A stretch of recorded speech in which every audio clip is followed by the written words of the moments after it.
Recently I've been replaying all of the 2D Mario games for my upcoming ranking of every level. For big rankings like this, I rank out the levels in sections, in this case ranking the levels within the games themselves before combining them into one list. I still have 3 more games to go through. Nintendo, please just release Mario Land on Game Boy Online, it's not that hard. But one thing has remained consistent among almost all of the games. The bottom of the list contains nearly every underwater level. These are without question some of the most hated levels in the Mario franchise, and I can't help but agree. They just aren't that fun to play, especially compared to the standard on land levels. Now that's just the 2D games. What about the 3D ones? Yeah, they suck too. Let's just take Mario 64 for example. Jolly Roger Bay and Dire Dire Docks are probably my least favorite stages besides Rainbow Ride. Almost every single Mario game, 2D or 3D, has the water stages among the worst in the game, but not all of them. I believe that one game nailed making a water level so hard that not only is it good, but it can reasonably stand as one of the best levels in the series. That game would of course be Super Mario Odyssey with the Seaside Kingdom. Welcome to another episode of Level by Level. In today's episode, I want to take a look at what makes Lane so good, because I'm far from the only person to have the opinion that it's phenomenal. To do that, just like my other Odyssey level by levels, we'll be separating this into sections. This time around though, the sections will be slightly different. We'll start with the aesthetic as always, but then we'll talk about the controls, since that's a very important aspect of why this kingdom works. Following that, we'll go back to the standard structure being layout, story, and then ending on some notable moons. So with that said, if you enjoyed this video, please make sure to leave a like and subscribe to the channel. As I said, at 200k I'm ranking every 2D Mario level, and let's jump right into Seaside Kingdom's aesthetic.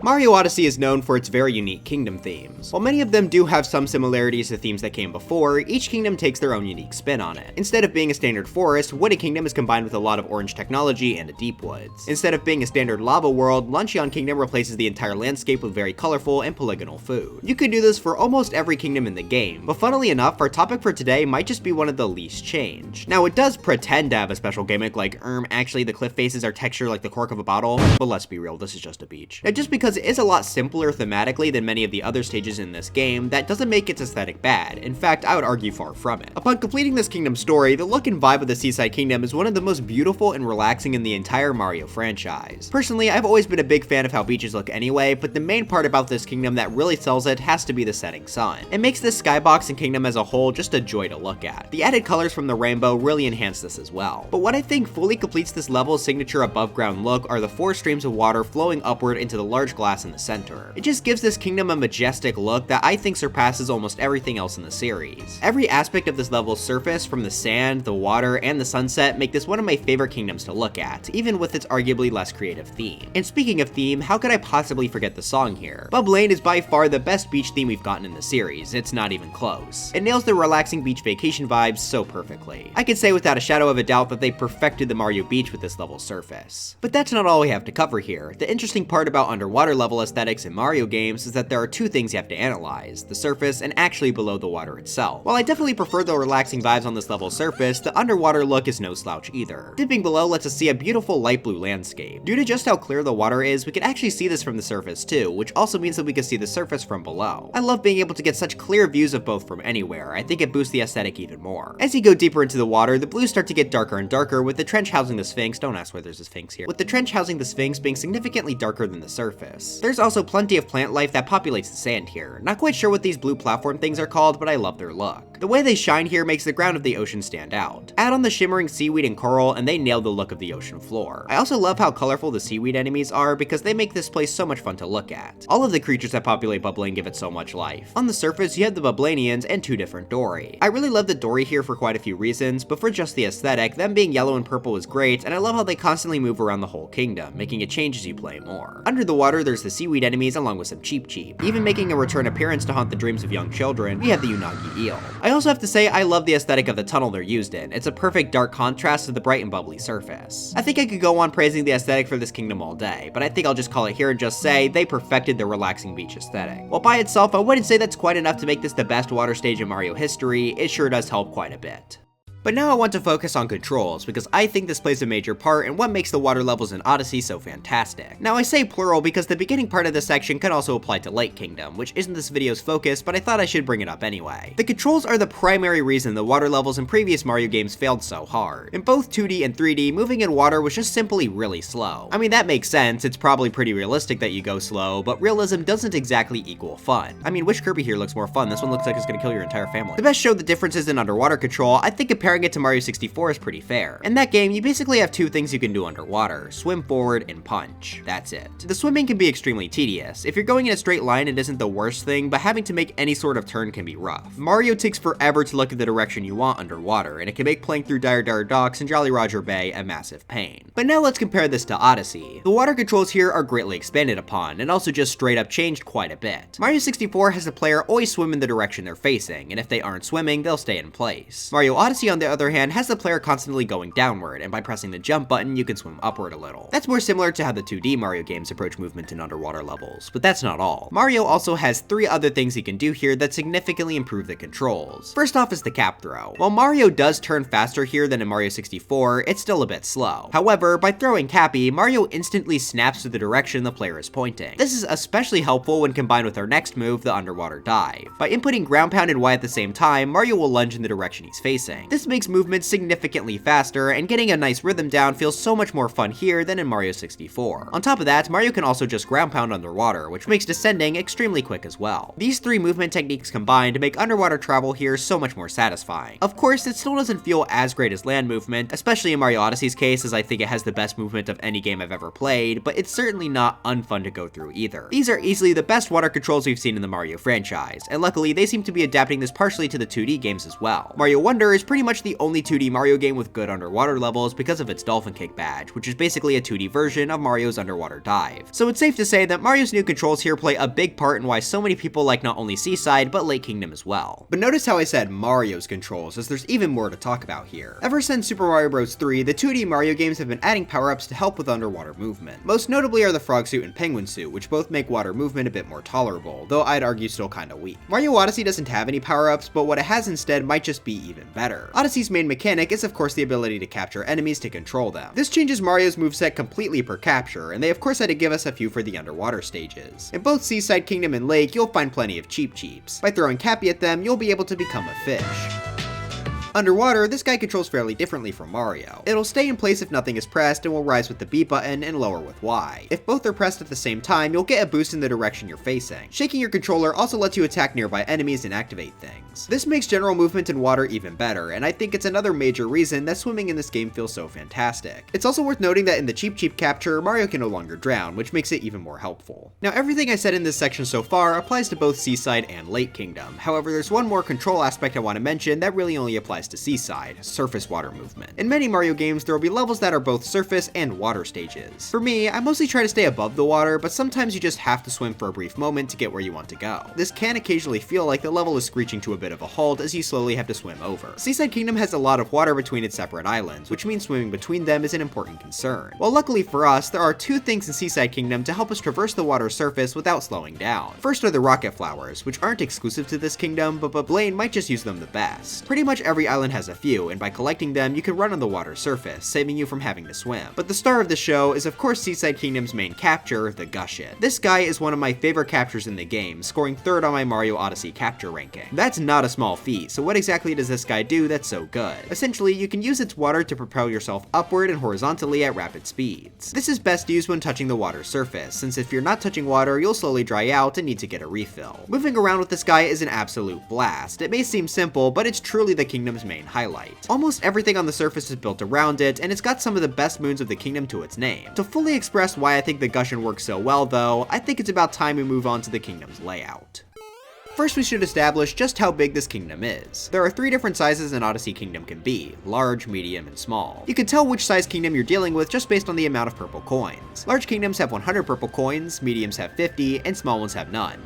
Losers. The Seaside Kingdom has a grand total of 100 purple coins, meaning it's one of the game's large kingdoms. In my opinion, the large kingdoms are generally the best because they have the most content. In comparison, Lake is just a medium-sized kingdom, and while it still has plenty of its own content, I think Blaine's size plays a large part in it being seen as the best of the 2. But with this size out of the way, how is the kingdom actually put together? Like we talked about in the aesthetic section, there are basically 2 separate areas that work together to make the kingdom what it is. That of course being the land and the sea. When you first arrive in the kingdom, you'll of course be on the beach, but it's worth noting that you're in the bottom middle. That pretty much gives you an immediate choice. You can either go left or right if you want to stay on land, or dip right into the water. I think this was done because Seaside Kingdom is meant to be one of the least linear kingdoms in the game. Yes, Mario Odyssey is a non-linear game, but many of its kingdoms still have pretty defined pathways to follow. For example, let's take a look at the subject of our last episode on Odyssey, the Lost Kingdom. Dude, it's been 11 months since the last episode. The kingdom has you start at the bottom, and you have to make your way to the top of the mountain, with several optional areas being built off that path to explore. In Bub Lane though, there's not really one direction you're meant to go in. Sure, it's still got its own centerpiece of the tall glass bottle, but getting there is not really the main objective of the kingdom. In my opinion, to fit with its relaxing theme, it's not really supposed to have a big destination. In Seaside, you could take it pretty easy by just running around wherever you like, and I think that works extremely well here. The openness works to make this kingdom feel much more freeing. In order to entice players to explore here, the several islands you could find in the kingdom each have their own separate highlights. You start on a pretty open beach area, but by going to the left, you can travel to a mini resort. This is where you'll find a majority of the kingdom's citizens, and after you beat the game, a lot of other people will be taking a vacation here too. The next island is separated by water, but lucky for us, the resort has a ton of rocket flowers that we can use to cross this gap quickly. This area gives us a tall lighthouse that we can use to look down on the rest of the kingdom. To get up there, you can either go down this water tunnel or climb a pole after completing the story. The backside of the kingdom has a ton of mini islands that hold more rocket flowers to take us to the next major highlight, Hot Spring Island. This gives us a relaxing grassy area with its titular hot spring right in the middle. This area will also contain a lot of citizens trying to relax. And the corpse of a robot, but don't worry about that. Then we make our way back around to the start, which gives us a space to climb around the cliffs of the kingdom. Then we can end on the center glass bottle. This not only gives the kingdom a beautiful set piece to look at, but is also its own little area we can run around on. We can even take these streams of water after the story to reach the top of the glass, giving us easily the best look of the kingdom. Each one of these areas gives the player a unique reason to want to visit. This variety keeps the exploration fresh throughout. But of course, I've only mentioned the land so far. There's a whole other part of this level. If we decide to go straight into the water from the start, we'll be able to find plenty of things to do here as well. Under the water, you'll first encounter a pathway that goes in a circle around pretty much the whole area, and following it allows you to see many places this undersea section has. There are plenty of power moons to collect while you travel, but I think the main reason I like this underwater section so much is because of all the hidden pathways. Inside the various walls, you'll find many nooks and crannies you can squeeze into, many of which containing moons. I think this was a perfect way to handle underwater exploration, as it makes it feel like you're a diver constantly discovering new things on your journey. These cracks that you travel through can be found anywhere from the walls of the islands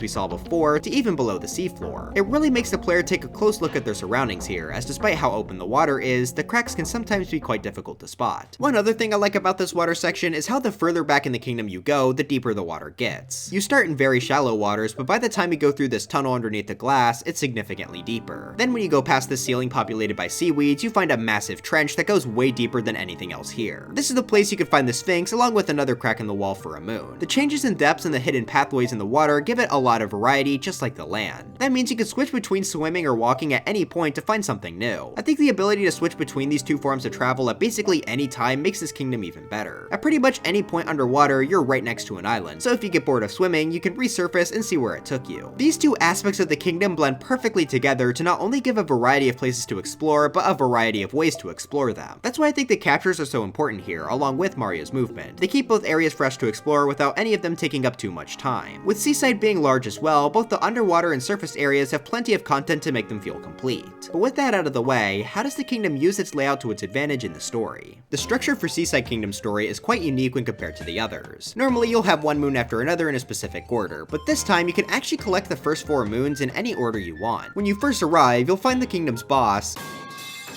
drinking water out of the big central glass. In order to get him down, Mario needs to unplug the 4 water geysers, which fires a cork right into his head. Each of these corks have a corresponding moon, which you can get in any order you like. They're placed in the 4 separate corners of the map, and I think they do a fantastic job of showing what this kingdom is all about and perfectly build up to this kingdom's boss fight. Let's start with the stone pillar seal, since it's definitely the easiest and the one that's most clearly in view from the start. The stone pillar is located in very shallow water, but Mario isn't quite able to climb up it himself. Luckily, directly next to the pillar, we have the kingdom's first Gushin, meaning this moon acts as a perfect introduction to the capture. By using the Gushin, we can spray upward and reach this little ledge, but that's still not quite enough to reach the moon. This is meant to actually teach us another mechanic of the Gushin. It can only gain so much height before the game stops you from going higher, but if the Gushin lands on something, then that height limit is reset, allowing the player to go even higher. This is an incredibly important mechanic for many moons we'll see later, and I think it's taught here pretty effortlessly. Upon collecting the moon, you'll be able to ground pound the switch to launch out the cork, which I like the addition of because spin pounding on them is really fun. On to the next moon, we have the lighthouse seal. Remember though, this is just my personal order since you could get these 4 in any order you like. There are 2 main ways you can get this moon, both of which show off a different aspect of the kingdom. We'll start with the more obvious method before getting into the secret one. From the ground level, there's no way to get up to the top of the lighthouse. While it may seem hopeless at first, there's luckily a hole that goes down into the water nearby. This brings you into a tunnel system that'll eventually lead you up to the top. This acts as a good way to incorporate some underwater into the story, since most of the time here you'll be on the surface. Right when you enter into the hole, you'll be given the option to capture a Cheep Cheep, which I'm sure most people would take so they don't have to worry worry about air. With their new Cheep Cheep, we venture deep into the dark cavern. Yeah, this is the main place where you'll find the Unagi eels, and I absolutely love how they're used here. They come jutting out of the walls, floor, and ceiling, making this dark tunnel a really intense place to swim through. Once you reach the end of the tunnel, you'll be able to take a warp pipe that brings you up to the seal. Remember though, I did say there was a secret method. If you took the lesson of Gushins being able to fly higher whenever they land to heart, then you may realize that you can take the Gushin you used for the stone seal moon and just barely have enough water to reach the lighthouse. Cappy even has a secret line of dialogue congratulating you on this shortcut. I really like having the option to do both methods. It makes repeat playthroughs more fun. Alright, 2 more seals to go. Next up is the hot spring seal. For this, the island took its name a little bit too literally and has the spring completely covered in lava. Yeah, I wouldn't recommend taking a dip in there. Unfortunately though, the moon we need is located under the water, so how exactly are we going to get it? Well, this is where our great pal the Gushins come in to save the day again. By using the water they spray out, we'll be able to clear the lava. Not only is this fun, but it shows how the Gushins water can be used outside of just giving the player a boost of momentum. This will become even more important later on in the story too. The final seal is the seal above the canyon. This one is actually pretty separated from the rest of the kingdom as it takes place inside the cliffs near the Odyssey. I do quite like climbing up this though, as you have to run past these rolling obstacles to reach the top. Compared to the rest, it's definitely the most simple and probably the least necessary, but I still like it because it gives us a reason to explore every corner. But after activating the final cork, we are brought into the kingdom's main event, the boss fight against...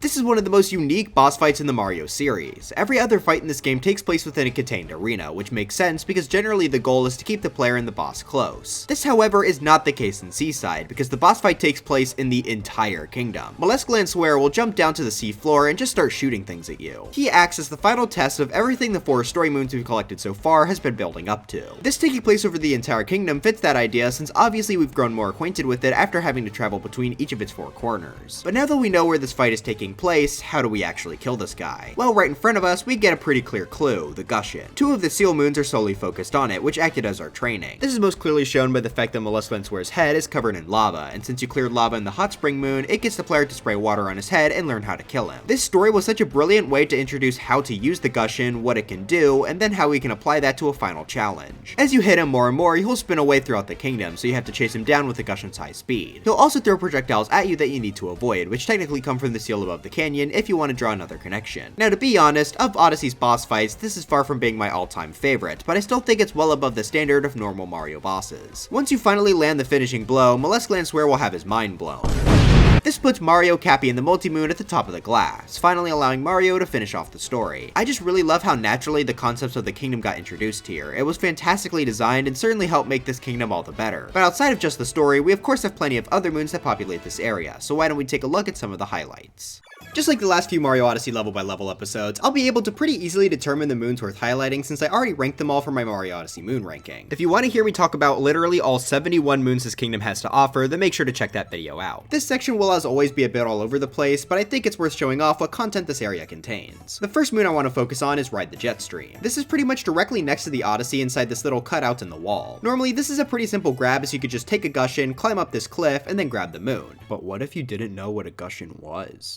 Well, there's no need to worry, because you can also simply collect this moon as Mario. The jumps can be a bit tight, but that's what makes successfully climbing up here and collecting the moon all the better. This is how I collected the moon the first time I came here, and it's what I do whenever I come back. It's just such a fun little mini challenge. Why don't we jump into the water for a few 2D moons? Ocean Bottom Maze Treasure has a really cool concept behind it that makes it stand out as one of my favorite 2D moons. On the surface, you have the option of going down 4 different pipes, and you have to figure out which pipes you can use to reach the moon in the center. It's not too difficult, but it's a pretty solid puzzle. After hitting the moon rock, there are even a few more moons you can collect in here. My favorite part about this section though is just how it looks. The camera actually goes above the water's surface, so we get to see our gameplay behind the water, which gives this a really unique feel. The other 2D moon I wanted to mention was Seaside Kingdom Timer Challenge 1, which actually ended up being my favorite timer challenge in the entire game. First off, the area to get to it is hidden extremely well, being put underneath this very sneaky crack in the ground. Once you get inside, you have to hit a ground pound switch and quickly swim into the 2D section. While the platforming inside the 2D area is fairly simplistic, the timer is very strict, making this a pretty good challenge. You know what? We've had too much positivity. What was the worst moon in Seaside? I think many of you know it well.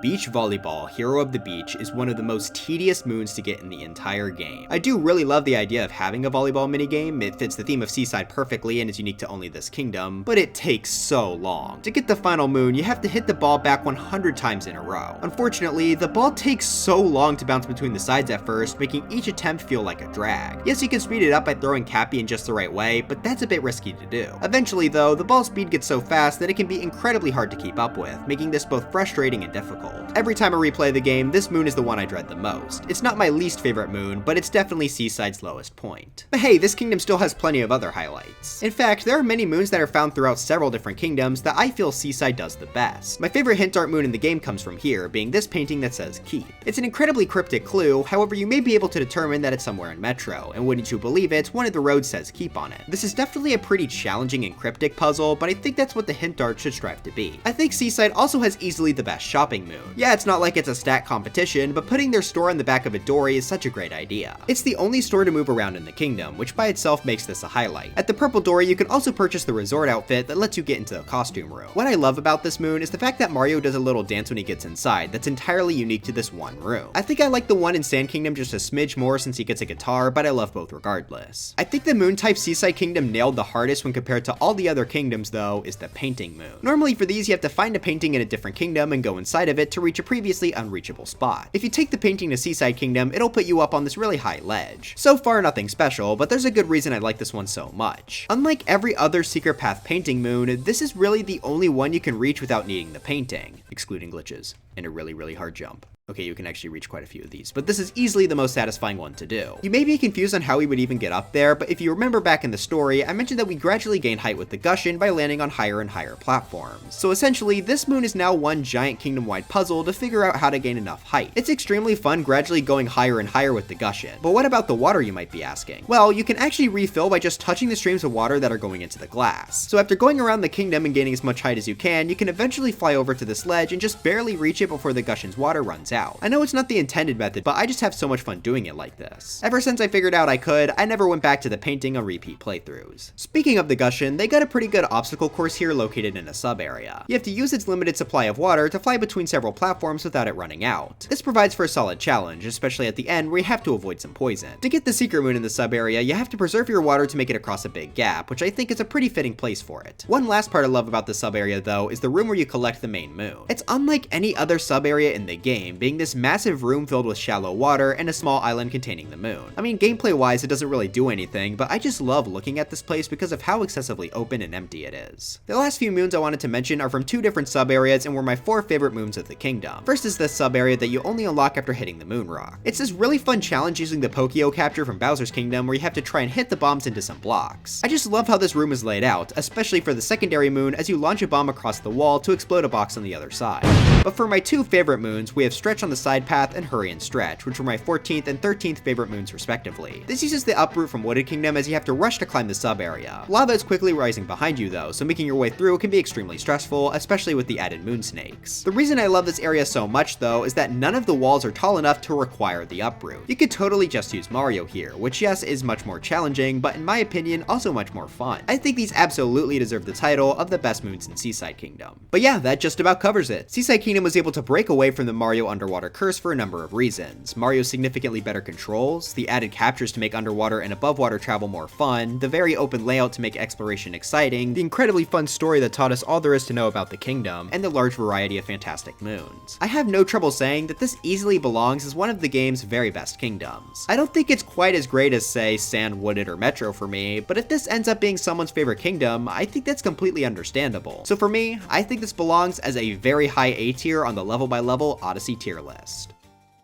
But anyways, that's it for this video. Is your favorite moon in the game caught hopping at the Glass Palace and you hate me for not mentioning it? Let me know in the comments. Before I end this episode, I want to mention that I did revamp the tier list a smidge from the last episode. The order's all the same, but I moved a few stuff down just because I know if I didn't, S tier would get very crowded. My opinions on the courses haven't lowered or anything, I just want the tiers to be a bit more clear without a ton just crowding up in one space. But yeah, I'm really happy to be back making videos on this series, and I hope you all look forward to videos on the remaining kingdoms. Anyways, dry bones for Smash, and I'll see you guys next time.